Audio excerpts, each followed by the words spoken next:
Karibuni sana kwa class. So I wish to start the class this hour.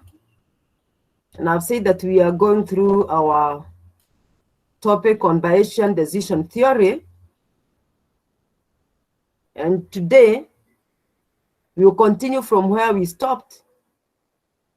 So we look at some examples on finding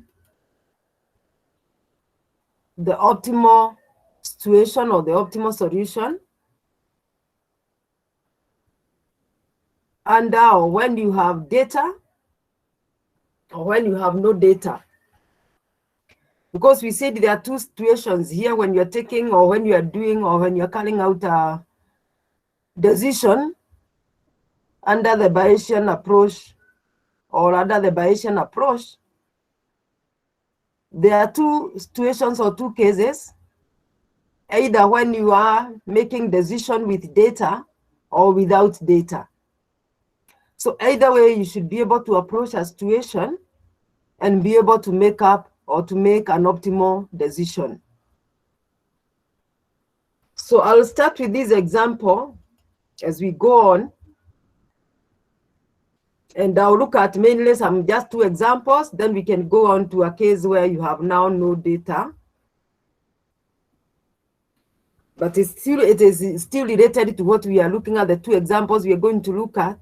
But we need now to see the general steps that we need to follow when you are making decision under the Bayesian approach. So in this example, we are told that suppose an outdoor equipment store must determine the volume of a ski equipment or skiing equipment to order for use during a skiing competition. Sales are primarily a function of general skiing condition throughout the season in that local area, of course. So based on past data, it is determined that ski condition will either be excellent or good or poor. So there are three conditions here. And remember, this is about now the skiing condition, meaning this is what you would call your state of nature. It is either excellent or good or poor, with a probability of 0.5, 0.4, and 0.1 respectively. Management must decide whether to have a high, medium, or low volume. So we've said here, when we talk about the skiing condition, then this is representing our state of nature. When we talk about what the management must decide to do, either to have a high or medium or low volume, then it means, because this is what they want to do, this is the action. Because we remember they are the components of a decision theory, or for example, what we are calling a loss table component. You have the state of nature, you have the action that one must take under a specific state of nature, and then of course there is the loss incurred when you take a certain action under, or when the state of nature is, of course, specified. So this management has to take some action. When the state of nature is either excellent, then they might decide maybe to stock high volume of equipment, or when the state of nature is good, they might decide to stock medium volume of equipment. And when maybe the stock is poor, the condition is poor, they might also decide to stock maybe high volume. So it depends. But the actions they might take, or the management might take, will range from either high volume, medium volume, or low volume of equipment at the beginning of the season. The reason is why they must make this decision is because the delivery time to get additional equipment is approximately 2 months. So if you maybe stock, for example, say you have stocked low volume and the conditions are excellent, then it means you might run out of stock before the season is over, before the competition is over. And by the time you order some more equipment, it will take approximately 2 months, meaning the competition season might end before you are able to continue in the competition. Then we are told the expected profit for each action and state of nature is given in the table below.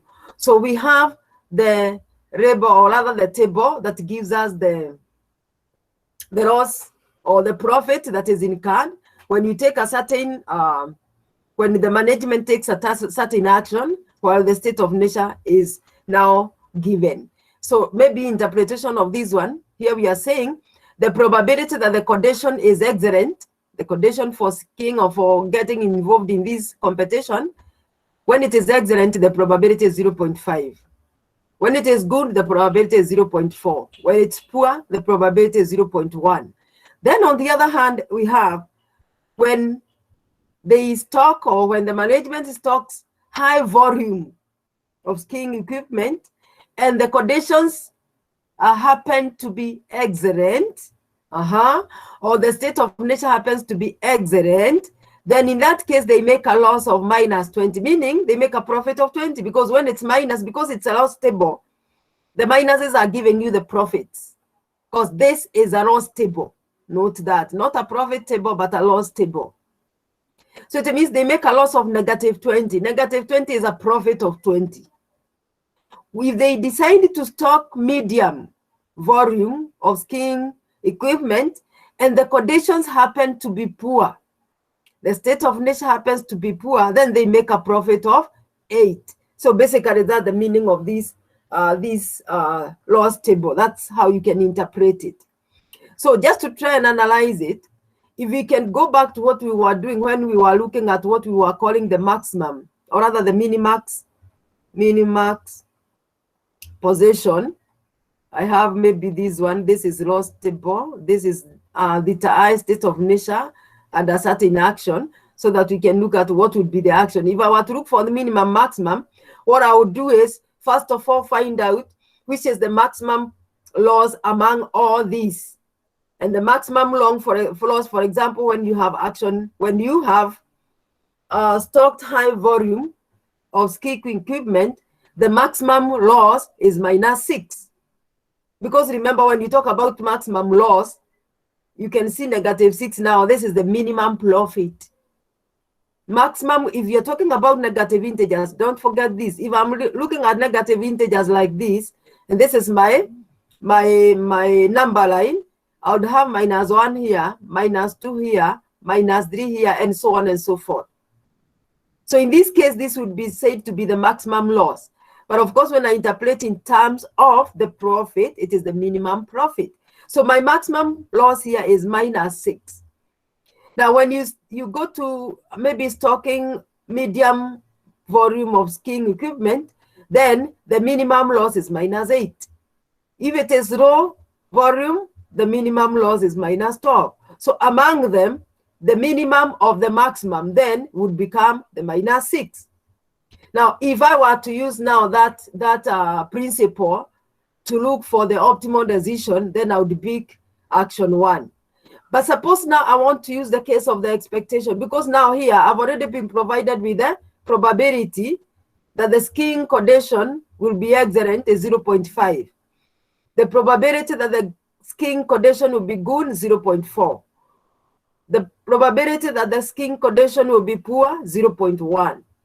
So if I were to use the expectation condition, the one that we defined, then I would have to look for the expected value of the loss function. So to get the expected value of the loss function, remember we said you just use your knowledge on how to get the expectation of a random variable. For a discrete case, the expected value of a random variable is given by the summation of that random variable multiplied by the probability that x is equals to x. So extending the same now to our loss function, then we are saying the expected value of the loss function at the action I and theta j state of nature should then be equal to the summation of the loss functions ai theta j, you multiply by the probability that a theta is taking a certain value. Theta is equals to theta j, because these are the probabilities that are provided. In this case, you sum over the J's because you're talking about for action 1, for action 2, for action 3. Good. So for example, when it is action 1, then we are saying it will be minus 20 times 0.5 plus minus 12 times 0.4 plus minus 6 times 0.1. And then you add. When you add, you can confirm this, you'll get minus 15.4. When it is action 2, when the volume is medium, then the expected value of the loss function minus 16 times 0.5 plus minus 16 times 0.4 plus 0.1 times minus 8. And you end up getting minus 15.2. Similarly, when the stock is low volume, you'll get the expected value of the loss function as minus 12. Then among them now, you're supposed to look for the minimum of the expected value. So in this case, the minimum of the expected value is minus 15.4. And you see, when this is the minimum among the negative values, it will actually be the maximum profit because it will be 15.4, a positive 15.4. And therefore, that gives you now the value or the optimal situation or the optimal decision that you would make, meaning you need to stock high volume irrespective of the skiing condition so that you can be safe when the competition starts off. So generally, we say there are 2 steps. One, we use the prior distribution of theta, which is the probability of theta is equals to theta I or theta j, to calculate the expected loss function for each of the actions that are available. And that is basically what we've done here. Then step number 2, we let the expected value be equals to what we have written up there. Summation I from 1 to m of the loss function ai theta j times the probability that theta is equals to theta j, where your I is moving from 1 to n, your j, of course, is moving also from 1 or from whatever value. By the way, they don't have to go to the same point. This one goes to m, and the other one is going to n. Then after that, you select the action that has the smallest expected loss. And actually, that is what we've done, the smallest expected value. So when you get the smallest expected value of the loss function, then that gives you the optimal decision or the optimal action that you need to take.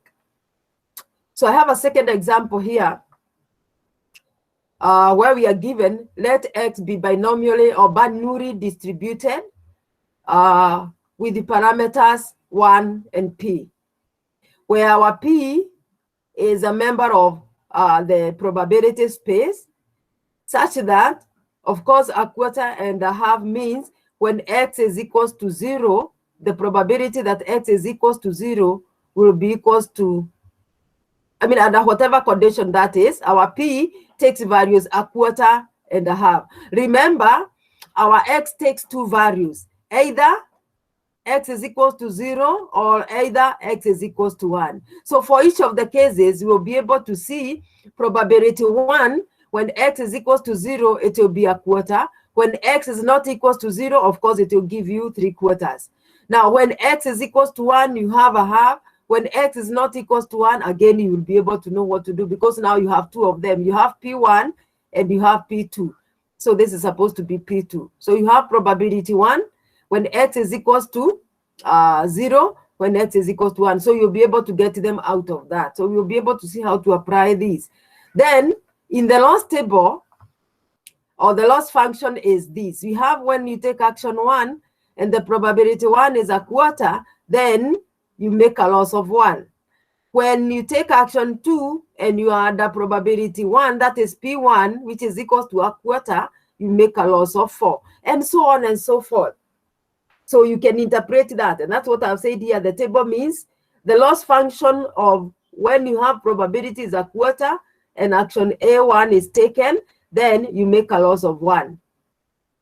If you have the probability is a quarter and you take action 2, then the loss is 4, and so on and so forth. Then we are given some more information here. Suppose D is equals to a set of D1, D2, D3, D4. So this is a set of decisions that are taken. These are a set of decisions such that under decision 1, when x is equals to 0, remember we were saying because x is binomial, it's binary, it's a binary trial, the value of x can only take two values, either 0 and 1. So when it is written d1, 0, it means d1 when x is equals to 0. And d1 when x is equals to 1. So when you have this case, when x is 0 and when x is 1, here we are being to take action 1. Then all the others are given.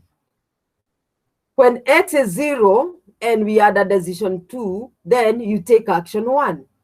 When x is 1 and you are at decision 2, you again take action 2. Remember, these subscripts here are the ones that will also go with the probabilities, P1 and P2. Because there is the probability of taking, having the value of x being equals to 0. There is also the probability of having x equals to 1. And therefore, that is now gives you the decision that you're supposed to take. So when x is equals to 0 and the decision is 2, meaning the probability is 2, then you take action 1. When x is 1 and you take decision 2, meaning the probability is P2, you take action 2, and so on and so forth. Now let's see what happens next. The question is find the minimax rule. Remember, here we are dealing with a binary trial. This is a binary trial. So it is important to remember when we are dealing with a binary trial and x is only taking two values. So when x is equals to 0, it cannot be 1 because they are mutually exclusive. So we want to look for the minimax rule. And therefore, we are looking for what we were calling on what we defined as the least function. Up there, we defined what is a least function. So the least function is given by, it is a function of the decision that you take under the given loss function.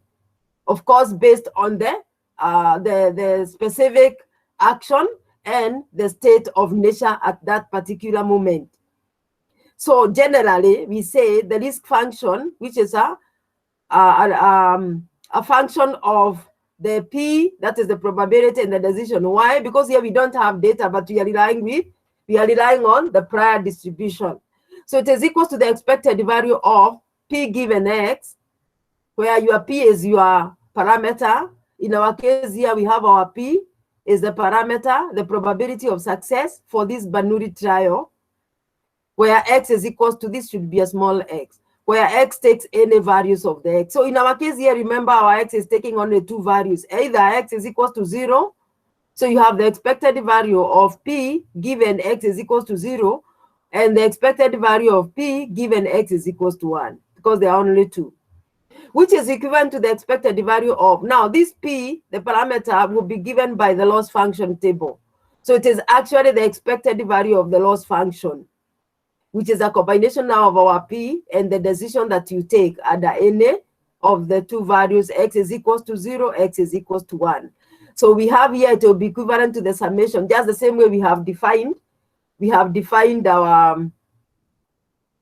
our decision, our expected value. So the expected value of the loss function will be the summation of L, that is the loss function. This is D of X, that's why I put a bracket there, times the probability X is equals to small x. So remember here, our X will either take 0 values, 0 or 1. So you deal with the probability when X is equal to 0 or the probability when X is equals to 1. And then you are able to get that. So let's see maybe, for example, one of them.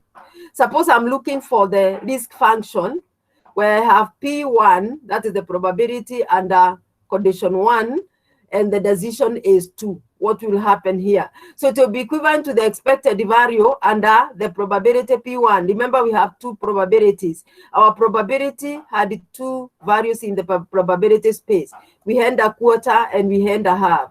So this one is P1 and this is P2. So we are given P1 under D2. This is X. This should be X, not U. So this is equals to L, P1A1, the combination of the probability under action 1. That gives you the loss function, because that was our loss table. Look at it. Our loss table is a combination of P1 and action 1, P1 and action 2, and so on and so forth. So let's see. So this one gives us P1 action 1 times the probability that X is equals to 0. This should be 0 plus L, the loss function P1 action 2 times the probability X is equals to 1.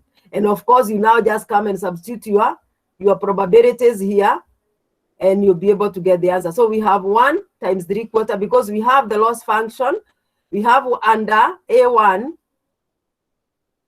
and P2, for example. A1, let me take this one, for example. A1 and P2, you have 3. A1 and P2, and A2 and P2 will be 2. Now, when I have A1 and P1, it's 1. A1, A2 and P1, we have a loss of 4. And that is basically what we have here. So we have, and then you go back to the decisions and see the decisions that are taken under each of the conditions. So we have P1 and we are combining with D2. If you go to where decision 2 is, this is where decision 2 is. When X is equals to 0, you take the action 1. When X is equals to 1, you take action 2. And that is why we have taken action 1 here and action 2 here. This is action 1 and action 2 here, because we are taking decision 2. So we end up getting 1 times 3/4 plus 4 times 1/4. Why 3/4? You'll ask yourself, where does the 3/4 come from? Remember, we are talking about either a success or a failure. What you've been given here as the probabilities are the probabilities when you have success under 1, under condition 1. The probability here is X is equals to 1. In other words, you have P1 when X is equals to 1 is 1/4.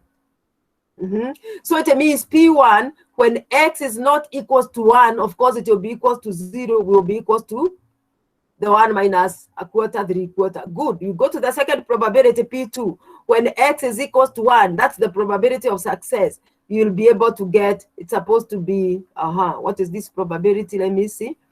It's supposed to be 1/2. So this one will be equals to 1/2. And what is P2? When X is equals to 0, meaning X is not equals to 1, is equals to 1/2. Because we are dealing with a Bernoulli trial. And that is all you do. So you go substituting all of them until you get all the risk functions. So after getting the risk functions, the minimax rule decides or states that you pick the minimum among all of them. So you'll come and get the maximum among each of the actions. So you have under action 1, you take the maximum one, here is 3. Under 2, you take the maximum one there is. That is under the decisions, because here we are talking about decisions, not, for example, not the actions. Under decision 1, under decision 2, under decision 3, and under decision 4, because we had a set of decisions to take. So under decision 1, when you compute, you get the risk functions 1 and 2 under P1 and under P2. Then you do the same under P1 and under P2, and so on and so forth, taking into consideration the decisions at each of the cases. Then after that, you pick the maximum among them. Your risk function will be the minimum among the maximums. That will give you now the optimal decision. So it means in this case, the maximum among the minimum among the maximums. You're looking for minimum of the maximum of your risk function here, P and then DI. So this one will give you, this one is 3, this is 5/2, which is the same as 2.5. This is 13/4, which is actually 3 and 1/4. And then we have, this is 4. So you pick the minimum among the maximums. And the minimum among the maximums here actually will be this one, because this is the one which is 2.5. So it means you take action 2 in this case. That is the one you take, given that we have a set of decisions that you can select from. So you can see this one is slightly different from the other case, because the other case you're basing your argument on the actions.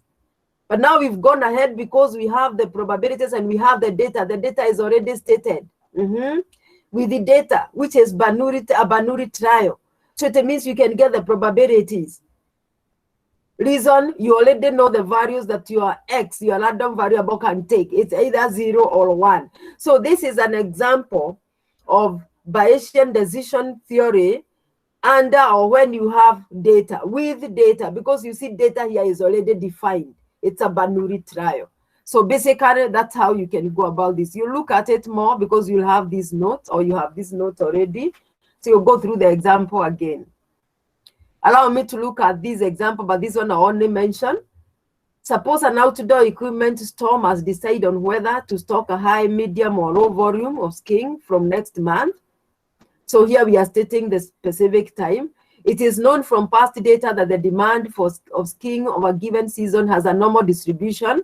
The one up there, we had not stated the distribution of the data. No, we were only given the loss function, if you remember. Let me take you back there. Here, we were only given the probabilities, and we were not told how this data was distributed. But now you can take this one to another level, so that you look at a case now of Bayesian decision theory with data. So here we are told that the demand of the skiing equipment for a given season has a normal distribution with the variance 10 and a mean of 5, 10, or 15. So it means the variance is constant, but the means, of course, are different. So when you stock high, medium, low, depending on the condition, throughout the season, that is when it is excellent, or when it is, there were three. There was excellent, there was the state of nature were what? They were excellent. Let me just go back. Excellent, good, and poor. So depending on the conditions, excellent, good, or poor, then we have the mean, the variance is 10, then a mean of 5, a mean of 10, or a mean of 15, depending on the skiing condition throughout the season. Let X be the demand. Remember, the demand will depend on how you're going to stock your equipment. The demand for the skiing condition for a given season, and theta be the mean for the random variable X. Then the prior distribution is determined by this. So you see, when the prior distribution is mentioned, then you know very well you have no option but to bring in your idea of posterior. By the way, what we've done in this one, this case here, it's like we have used the prior probabilities, because you can see we have used the probabilities that have been provided, and then we have updated those probabilities using the Bernoulli trial data. Then what we have resulted with, of course, these risk functions here, is actually the posterior probability. It's like we have come up with a case where we are getting decisions, or we are making decisions after looking at the posterior probabilities. Because once we have updated what we had, or the data that we have, using the prior probabilities, then we are bringing in the other element of the posterior distribution. So basically, that is what is happening here. And that's why we are talking about the Bayesian decision theory approach. Because you see, now we have brought in the prior distribution somewhere along the way when you're dealing with the risk function. So we have the prior distribution of theta is given as this.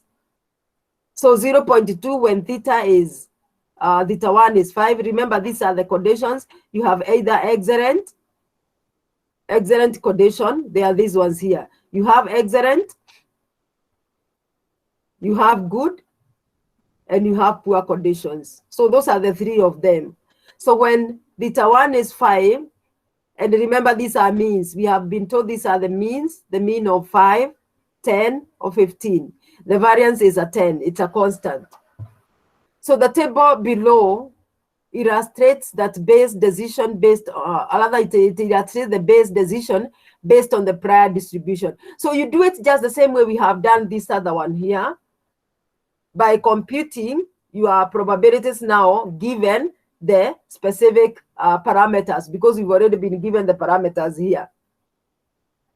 So we have under action 1, if you look at these values here, -8, -12, -20, and you compare with what we had here, we have changed the values now because we already have the data. So we cannot continue having these conditions that we had, or these loss functions that we had, because we already have data. So we have used different ones here. And that is the table that we have. Then you can look for the expected value of course, we've computed for you here. If theta if the probability, that is the probability that theta is equals to 5, theta 1 is equals to 5, we have a probability of 0.2. Probability when theta is 10, we have 0.5, and so on and so forth. So of course, you're doing all these using the distribution, because we are told that it is normally distributed with the specific means. So when the mean is 5, the variance is still 10, the probability is 0.2. When the mean is 10, the variance is still 10, because the variance is constant, we have a probability 0.5. So these probabilities are computed now using our normal distribution. And then we have the loss function, and then you can go ahead and pick the minimum among the maximums of your expected value or the risk function. So basically, here we are saying the decision used a minimum expected loss of this. Of course, this is the general one before you bring in the idea of the loss, the risk function, because you can see this is the one we were working on before, where you just pick the maximum among the minimum among the maximums. But then we are saying here you would need to bring in the idea of the probabilities. That is, you have your data, the likelihood function of x given theta, because when I have this one, it means I'm dealing with the likelihood function of x given theta is equals to theta j. And of course, it will be computed. But you see now, this one being the normal distribution case, it means you'll have to use your normal tables to be able to get the probabilities. So this was just a way of trying to bring you on board. But of course, this one, we will not go to the details of testing that, because it will require you to use the normal tables, compute the probabilities, and you can see it's actually a tedious exercise here, compute the probabilities and so on and so forth. But we don't need to go through all these. So that was just a way of bringing you on board to show you what happens when you have data. And this is still another example that I have there. You will go through it and see what happens. And then, of course, the summary of steps. I want to go ahead and look at the case of without data, because that is actually what I am now interested in. The first example there was good enough to explain what happens. So I want to go to the last step of today's class. And this is the example I want to look at. I said today I didn't want to take long. I wanted to take about an hour or so. So we read action 1. This is an example where we are assuming you are stocking some commodities. So we let action 1 be the action that you are selling the stock that you have. Action 2 is that you are keeping the stock. Now, why? Because maybe you want to either wait for the prices to go up or to go to stabilize. Then the state of nature, because this is the state of nature now. When I have the data, then I'm talking about the state of nature. So the states of nature are such that when theta is equal to theta 1, we are saying here the stock price will go down. And when we say theta is equal to theta 2, then the stock will go up.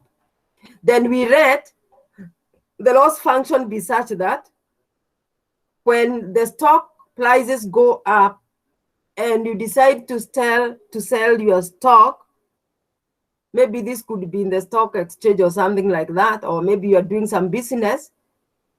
So when the stock prices go up and you decide to sell the stock, then you make a loss of 500, negative 500, meaning this is a profit that you make, because when it's negative and it's a loss, then it means you're making a profit of 500. On the other hand, if the stock prices go down and you decide again to keep your stock, then you make a loss of 300. When the stock price goes up and you decide to sell your stock, then you make a loss of 1,000, and so on and so forth. Above, the loss function can be summarized. Of course, this one you can put it in table form, just the same way we know we put things in table form. Note that there is no sample information from the associated statistical experiment in this example. So such a data, when you have no sample information, we refer to this kind of a problem as a problem with no data problem. Where you have like the Banuri case, And that is the one I've used to explain clearly. The normal distribution one is a bit complex. But taking the Banuri trial case, we already have the sample information, the information about the sample data. So that is an example of a data problem. Bayesian decision theory, when you have data with data. But now for this one, we don't have any information about how this data was being corrected, what distribution was the stock prices taking. Because if we knew, then we would have now the distribution function. But now we do not. So in such a case, we say, or such a problem is said to be a no data problem. So in such a case, the question comes in, how do you go about now looking for the optimal decision? But you see, this one is just similar to what we started with. It's only that here now you are given a specific situation. This may not be given to you. The table may not be provided.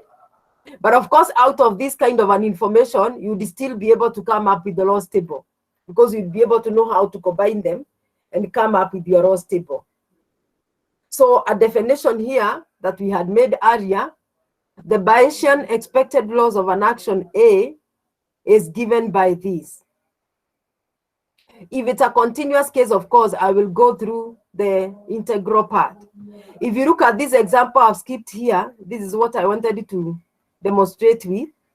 In this example, you are given that data x is distributed as beta with parameter theta and 1. And the prior is given as this. Then you can go ahead and get the expected value of your loss function. Of course, you know how you can now get the integral of that. So it's the same thing that is coming in here, that you would need to use this when you have continuous data. If you've been told your theta maybe lies between this value and this value, and not that your theta 1 is equal to this, your theta 2 is equal to this, and so on and so forth. And these ones, of course, are the prior density and the cumulative distribution of theta.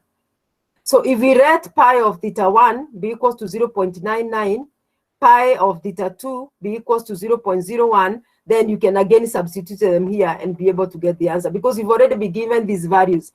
The prior of theta 1 is 0.99. The prior of theta 2 is 0.01. And you already have here the loss functions when theta is equal to theta 1 and action 1, you have minus 500. When theta is equal to theta 2 and action 1, you have, at action 2, you have 1,000. And then, of course, you have when, that is under action 2, you have theta 1 is 300, theta 2 is minus 300. So you just come and substitute them in the formula here, and then you are able to get what we are calling the Bayesian expected loss of an action A. So you take for action 1, and then you also compute for action 2. And then from there, you would need maybe to make a decision of what is your risk. What is the expected, the best optimal decision. Of course, using what we are calling the minimum risk. So here you are trying to minimize the risk function. So just as we have done up there, you try to minimize the risk. So you take the minimum among these two. Now, when you go to where we were coming from, the frequentist approach, we also have what we call the frequentist risk. But this one is very easy to compute, because you are just using the knowledge that you already have to be able to come up with the risk function. And you see, what you should be able to realize is the risk function is not much different from our expected value of random variables. It's only that we are bringing in an idea of a decision that you are making and a certain action. So it's not that it is any different. It's only that we are introducing some new terms, or it is this action that is maybe taken under these conditions.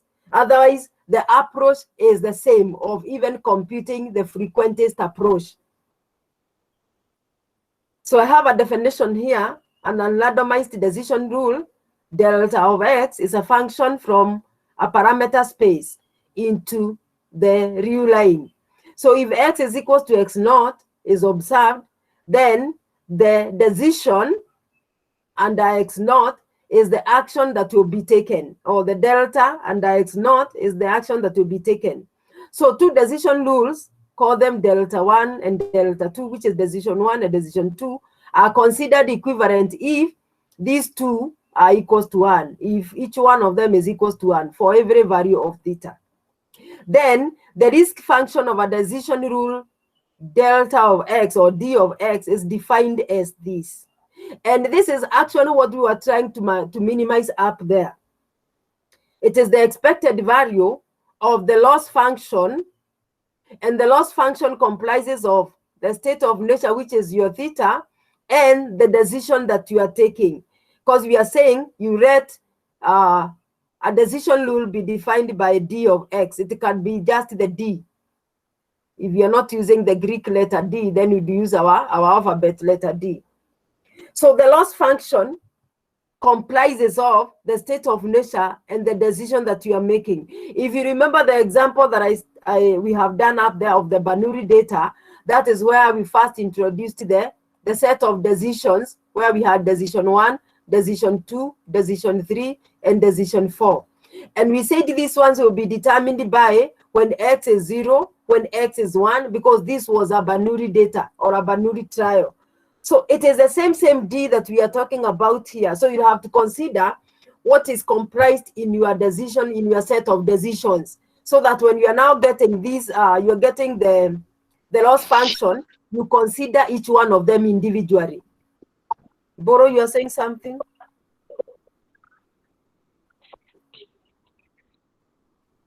Are you talking to us? You mute if you're not talking to us kindly. So you will need the integral of your loss function times your distribution function, which is actually this one, the f of X given theta, which is your likelihood function.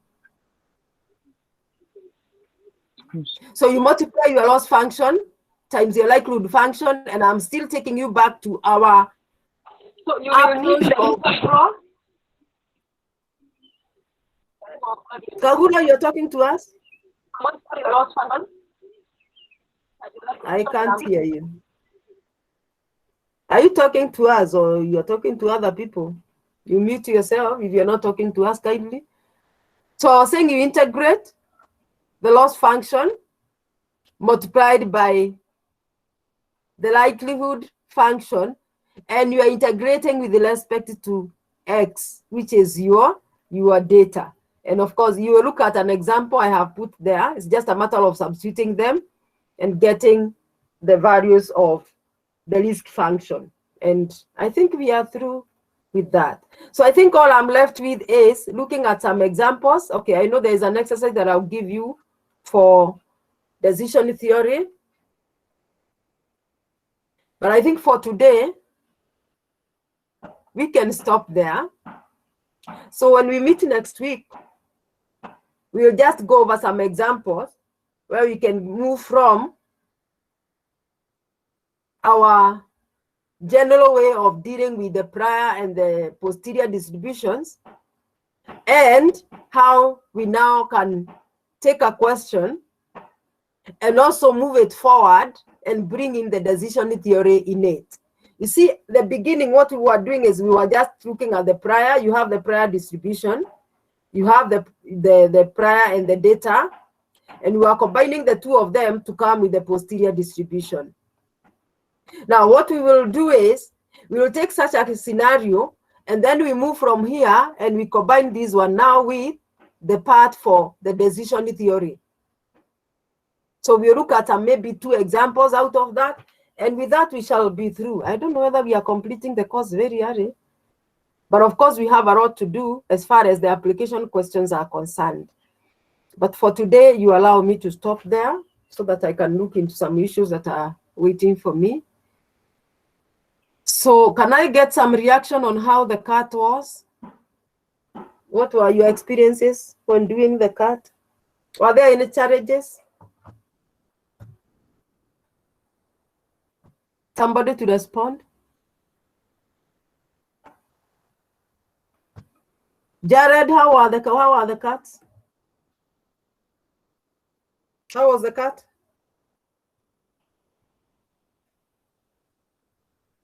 Hakuna mtu class. Ann. You can say the cat was average. Yes, Bethel. It was coverage, eh? Average, yeah. And you enjoy doing it online, Cindy?